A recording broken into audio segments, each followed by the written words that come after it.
श्रीमद् भागवत दसम स्कंद पांचवा अध्याय। भगवान का जात कर्म संस्कार एवं मथुरा में नंद और वसुदेव का परस्पर मिलन। सुखदेव जी बोले, हे राजन, बलराम जी तो पहले ही योग माया द्वारा रोहिणी के उदर में आकर उनके पुत्र हो चुके थे। अब भगवान श्री कृष्ण भी यहाँ बालक रूप में उत्पन्न हो गए। नंद जी पुत्र जन्म का समाचार सुनते ही आनंद मग्न हो गए। उन्होंने तुरंत कर्मकांडी वैदिक ब्राह्मणों को बुलाकर स्वस्ति वाचन पूर्वक बालक का जात कर्म संस्कार कराया। नंद जी का चित्त बड़ा ही उदार था। उन्होंने 2 लाख ब्राह्मणों को आमंत्रित कर उन्हें 100 और 7 तिलों के पर्वत बनाकर दान दिए। वे पर्वत नाना प्रकार के रत्न एवं सुनहरे दुपट्टों से ढके थे।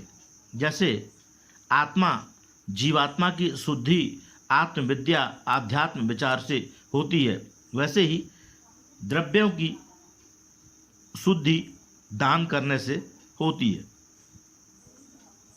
इसी प्रसंग में अन्य द्रव्यों की भी शुद्धि समझ लेनी चाहिए। कालेन स्नान शौचाभ्याम संस्कारैस्तप से जया शुद्ध्यन्ति दानैः संतुष्ट्या द्रव्याण्यात्मात्म विद्यया। जैसे काल से अशुद्ध भूमि आदि की, स्नान से देह आदि की, शौच प्रक्षालन से वस्त्र आदि की, संस्कार पुंसवन आदि से गर्भ आदि की, तप से इंद्रियों आदि की, इज्जा यज्ञादि से ब्राह्मण आदि की, दान से धन्य धान्य आदि की, संतोष से मन की और आत्मा की शुद्धि आत्मविद्या से होती है। उसी प्रकार द्रव्य की शुद्धि दान से होती है। जिस द्रव्य का दान नहीं किया जाता वह द्रव्य विष्ठा के समान बताया गया है। यतो दानम न जायेत तद द्रव्यम मलवत स्मृतम स्मृति।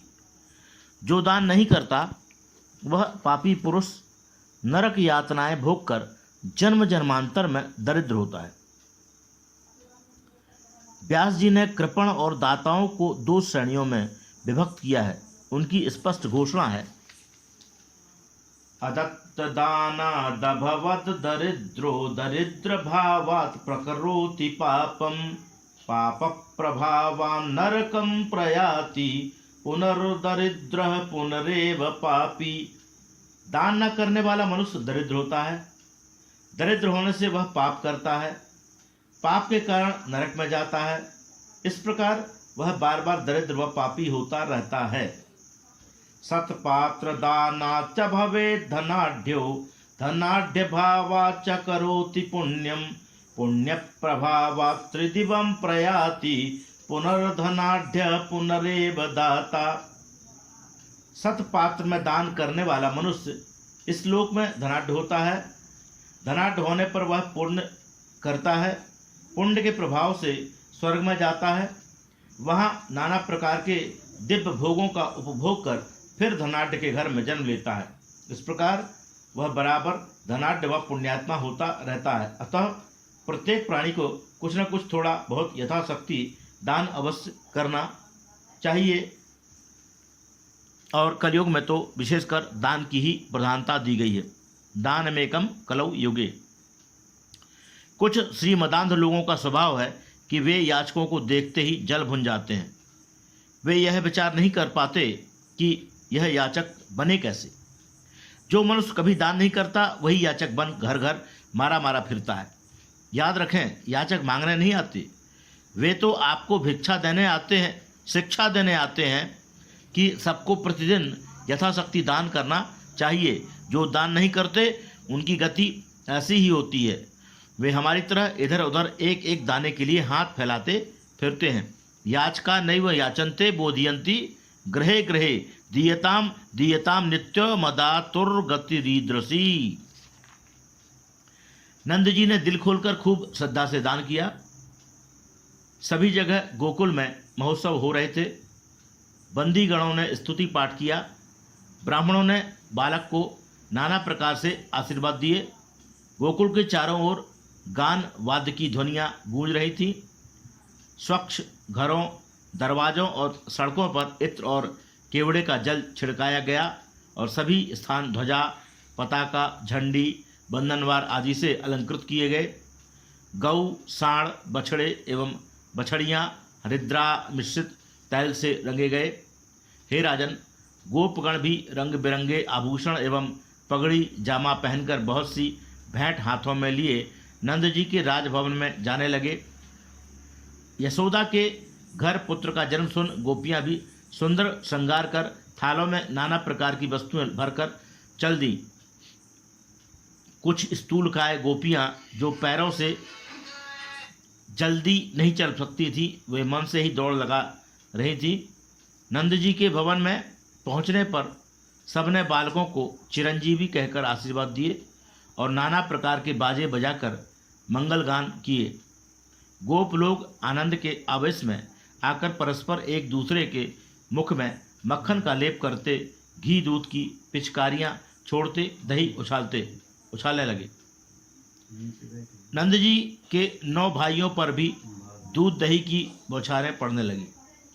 गोपाः परस्परं भ्रष्टा दधीचीर घृताम्बुभि असिंचन्तो विलिम्पन्तो नवनीतैश्च चिक्षिपुः।